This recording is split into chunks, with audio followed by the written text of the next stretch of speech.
नमस्कार दोस्तों, स्वागत है आप सभी का RP technical study YouTube channel में। तो दोस्तों, आज की इस वीडियो में अपन बात करने वाले हैं फ्यूज व फ्यूज तार के बारे में। अर्थात किसके बारे में बात करेंगे कि फ्यूज के बारे में। फ्यूज कितने प्रकार का होता है, कैसा होता है, किसका बना होता है, सभी के बारे में चर्चा करेंगे। साथ ही अपन बात करेंगे कि फ्यूज तार होता है वह किसका बना होता है, वह किस प्रकार से बना होता है, सभी के बारे में डिटेल में चर्चा करने वाले हैं। तो वीडियो को लाइक कर दीजिए और अपने दोस्तों को भी शेयर कर दीजिए। जिस दोस्त ने भी अभी तक चैनल को सब्सक्राइब नहीं किया है वो सभी दोस्त एक बार चैनल को सब्सक्राइब भी कर लीजिए। तो चलिए बात करते हैं सबसे पहले फ्यूज के बारे में। फ्यूज कितने प्रकार का होता है? तो दोस्तों, मुख्यतः फ्यूज तीन प्रकार के होते हैं। कितने प्रकार के होते हैं? तीन प्रकार के होते हैं, जिसमें पहला होता है किटकेट फ्यूज। कौन सा फ्यूज होता है? KitKat fuse. दूसरे नंबर पर बात करें तो दूसरे नंबर पर कार्ट्रिज फ्यूज होता है। और तीसरे नंबर पर होता है HRC फ्यूज। कौन सा होता है? HRC fuse. तो सबसे पहले बात करेंगे किटकेट फ्यूज के बारे में, अर्थात इसकी डिटेल से चर्चा करने वाले हैं। तो सबसे पहले बात करते हैं किटकेट फ्यूज की। तो इसका आधार पोर्सिलिन अर्थात चीनी मिट्टी का बना होता है। इसका आधार अर्थात जो बेस होता है वह किसका बना होता है? पोर्सिलिन का, जिसे चीनी मिट्टी भी कहते हैं। और दोस्तों, इसे फेज लाइन के श्रेणी क्रम में संयोजित किया जाता है। किसमें किया जाता है?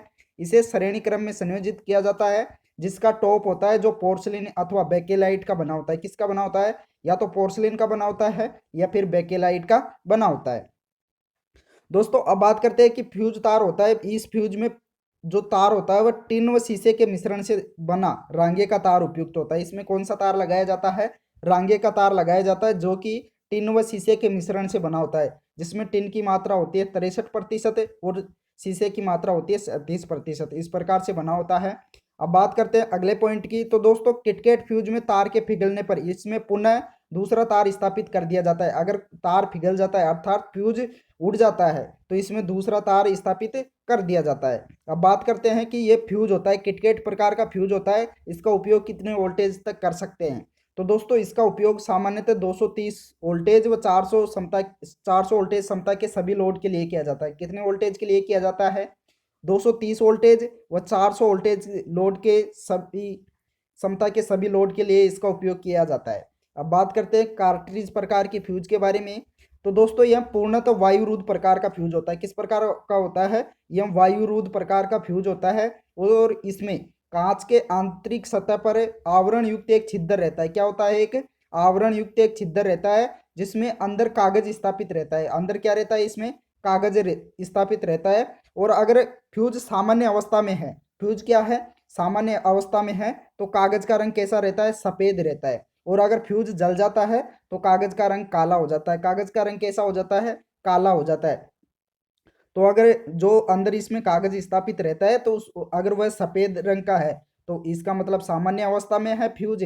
और अगर वह जल जाता है तो काला पड़ जाता है। कागज क्या हो जाता है? काला पड़ जाता है। उसके बाद में अगले पॉइंट पर बात करते हैं। तो इस फ्यूज का उपयोग ऐसे स्थानों पर किया जाता है जहाँ ज्वलनशील पदार्थ उपस्थित रहते हैं, जैसे पेट्रोल, डीजल, केरोसिन गैस आदि इंडस्ट्रीज में किया जाता है।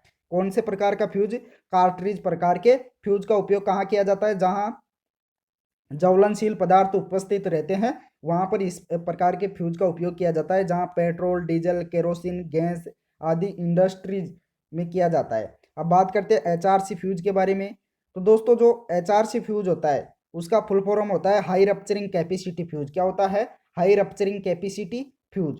तो अब बात करते हैं। तो दोस्तों, यहाँ कार्ट्रिज फ्यूज की भांति वायुरुद्ध कांच या अथवा पोर्सलिन की ट्यूब में स्थापित किया जाता है। इसको किस में स्थापित किया जाता है? वायुरुद्ध कांच अथवा पोर्सलिन की ट्यूब में स्थापित किया जाता है। और तार के चारों ओर अचालक चूर्ण भरा होता है। इसमें क्या भरा होता है? तार के जो चारों ओर होता है उसके अंदर अचालक चूर्ण भरा होता है।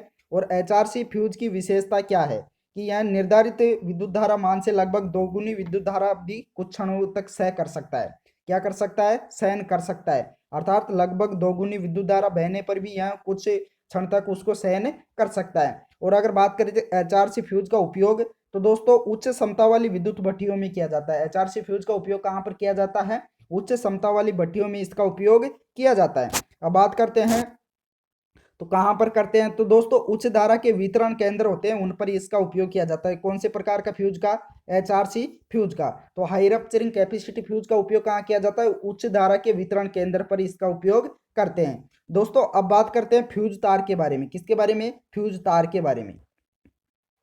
तो दोस्तों फ्यूज तार होता है यह टिन व सीसा के क्रमशः 63:37 मिश्रण से बनी एक मिश्र धातु रांगा होता है। क्या होता है? रांगा होता है, जिसमें टिन की मात्रा होती है 63% और सीसा की मात्रा होती है 37%। तो इन दोनों के मिश्रण से बनी धातु क्या कहलाती है? रांगा कहलाती है। क्या कहलाती है?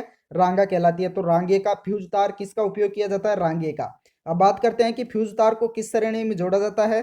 तो दोस्तों इसको लोड के श्रेणी क्रम में जोड़ा जाता है। किस क्रम में जोड़ा जाता है? परिपथ में लोड के श्रेणी क्रम में जोड़ा जाता है। अब बात करते हैं कि फ्यूज तार लगाने का प्रयोजन क्या होता है, अर्थात इसका मुख्य उद्देश्य क्या होता है, इसका कार्य क्या होता है। इसको आप फ्यूज का आंतरिक कार्य निम्न होता है। क्या होता है? निम्न होता है, अर्थात अति भार धारा को रोकना होता है। इसका क्या मुख्य काम क्या होता है? ओवरलोड करंट को रोकना होता है, अर्थात धारा से बचाव के लिए फ्यूज तार लगाया जाता है। किस लिए लगाया जाता है? फ्यूज तार अतिरिक्त धारा से बचाव के लिए, अर्थात सुरक्षा करना ही इसका मुख्य उद्देश्य होता है। उपकरण को अतिभार धारा से सुरक्षा प्रदान करना। अब बात करते हैं कि फ्यूज होता है वह किस सिद्धांत पर काम करता है। तो दोस्तों फ्यूज धारा के उसमें सिद्धांत पर काम करता है। किसके सिद्धांत पर काम करता है? धारा के तापीय सिद्धांत पर काम करता है, अर्थात ऊष्मीय सिद्धांत पर काम करता है फ्यूज। फ्यूज का प्रिंसिपल क्या होता है? धारा के ऊष्मीय सिद्धांत पर काम करता है। अब बात करते हैं इसके गलनांक व प्रतिरोध के बारे में। तो दोस्तों फ्यूज तार का गलनांक तो होता है निम्न और प्रतिरोध होता है उच्च। क्या होता है? प्रतिरोध उच्च होता है और गलनांक होता है निम्न। तो इस प्रकार से इसका निम्न गलनांक और उच्च प्रतिरोध होना चाहिए। अब बात करते हैं कि फ्यूज एक क्या है। तो दोस्तों फ्यूज एक सुरक्षा युक्ति है। क्या है? फ्यूज एक सुरक्षा युक्ति है। अब बात करते हैं इसके रेटिंग के बारे में।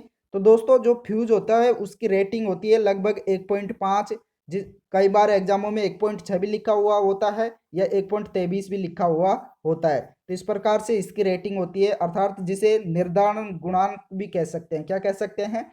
रेटिंग फैक्टर या निर्धारण गुणांक भी कह सकते हैं, जो कि 1.5 भी लिखा हो सकता है, 1.6 भी लिखा हो सकता है, वह 1.23 भी लिखा हो सकता है। इन तीनों में से एक कोई सा भी लिखा आ सकता है। और दोस्तों यहाँ एक इंपॉर्टेंट नोट दे रखा है, यदि किसी मशीन में कोई दोष नहीं है तथा मशीन ओवरलोड भी नहीं है तो सप्लाई ठीक है तथा इसके बावजूद फ्यूज बार बार पिघलता है, तो इस घटना का कारण क्या है? फ्यूज की रेटिंग का कम होना। क्या होता है? फ्यूज की रेटिंग का कम होना होता है। तो दोस्तों इस प्रकार से ये फ्यूज उपयोग में लिया जाता है तथा इसके कार्य होते हैं। अब बात करते हैं, यहाँ बात आई किसकी? यहाँ आई है टीन व शीशे की। तो दोस्तों टीन व शीशे के बारे में भी बात कर लेते हैं। तो चलिए, तो दोस्तों सबसे पहले बात कर लेते हैं टिन के बारे में। टिन क्या होता है? तो दोस्तों इसका उपयोग शीशे के साथ मिश्र धातु के रूप में फ्यूज तार, सोल्डर तार आदि बनाने में किया जाता है। टिन का उपयोग कहाँ किया जाता है? शीशे के साथ मिश्र धातु के रूप में फ्यूज तार तथा सोल्डर तार में किया जाता है, जहाँ फ्यूज तार के लिए इसका अनुपात होता है, फ्यूज तार के लिए होता है 63 व सोल्डर तार के लिए होता है 60। सोल्डर तार के लिए कितना होता है? 60 व फ्यूज तार के लिए होता है 63। इस प्रकार से इसका अनुपात लिया जाता है। और टिन का गलनांक होता है 232 डिग्री सेल्सियस। कितना होता है? टिन का गलनांक 232 डिग्री सेल्सियस। इस प्रकार से टिन का होता है। अब बात करते हैं शीशा के बारे में, अर्थात लेड के बारे में। तो दोस्तों इसका उपयोग टिन के साथ मिश्र धातु के रूप में सोल्डर तार व फ्यूज तार बनाने में किया जाता है। क्या बनाने के लिए किया जाता है? फ्यूज तार व सोल्डर तार, यहाँ मिसप्रिंट है, सोल्डर है, तो सोल्डर तार व फ्यूज तार बनाने में किया जाता है। अब बात करते हैं कि शीशा का उपयोग कहाँ करते हैं। तो दोस्तों शीशा का उपयोग शीशा संचायक सेलों की प्लेटें व भूमिगत केबल में तथा लेड सील्ड वायरिंग में धात्विक कवच के रूप में किया जाता है। कहाँ किया जाता है? लेड एसिड बैटरी में, लेड एसिड बैटरी होती है उसकी प्लेटें बनाने में तथा भूमिगत केबल अर्थात अंडरग्राउंड केबल्स होती हैं उनमें भी इसका उपयोग किया जाता है, तथा लेड सील्ड वायरिंग होती है उसके धात्विक कवच बनाने के रूप में भी इसका उपयोग किया जाता है। किसका? लेड का, अर्थात शीशे का। अब बात करते हैं कि शीशा होता है इसका गलनांक कितना होता है। तो दोस्तों शीशे का गलनांक होता है 327 डिग्री सेल्सियस। कितना होता है? 327 डिग्री सेल्सियस इसका गलनांक होता है। अब बात करते हैं फ्यूज तार में शीशे व टिन का अनुपात कितना होता है। तो दोस्तों इससे यहाँ क्रमशः पूछ रहा है, तो शीशे का क्रमशः कितना हो गया? 37 और टिन का कितना हो गया? 63। तो इस प्रकार से 37:63 होता है। शीशे व टिन का अनुपात क्रमशः क्या होता है? 37:63। किसके लिए? फ्यूज तार के लिए। अब बात करते हैं फ्यूज तार में टिन व शीशे का अनुपात क्रमशः, यहाँ उल्टा पूछ रहा है, यहाँ क्रमशः बताना है आपको, तो टिन का अनुपात होता है 63 और शीशे का अनुपात होता है 37। इस प्रकार से आपको उल्टा करके भी क्वेश्चन को पूछ सकता है, तो इस प्रकार से आपको इसका ध्यान रखना है। अब बात करते हैं फ्यूज तार के लिए तांबे अर्थात कॉपर भी उपयुक्त होता है। अगर आपके पास रांगा नहीं होता है तो उसके लिए कॉपर इसके बाद में उपयोग में लिया जाता है। और बात करते हैं विद्युत का सबसे अच्छा चालक की अर्थात सर्वोत्तम चालक की, तो दोस्तों चांदी होती है। सर्वोत्तम विद्युत का सर्वोत्तम चालक क्या होता है? चांदी होती है, जिसे सिल्वर भी कहते हैं। तो दोस्तों यह वीडियो आपको कैसा लगा कमेंट बॉक्स में जरूर कमेंट करके बताना है। और साथ ही सभी दोस्तों से रिक्वेस्ट है कि वीडियो को लाइक जरूर कर देना है, फटाफट से सभी दोस्त लाइक भी कर दीजिए। और जिस दोस्त ने भी अभी तक चैनल को सब्सक्राइब नहीं कर रखा है वो सभी दोस्त एक बार चैनल को सब्सक्राइब भी कर लीजिए, साथ ही ऑल नोटिफिकेशन बेल को भी ऑन कर लीजिए। और सभी दोस्तों के पास एक बार फटाफट से शेयर कर दीजिए, फटाफट से शेयर कर दो सभी दोस्त। Thank you.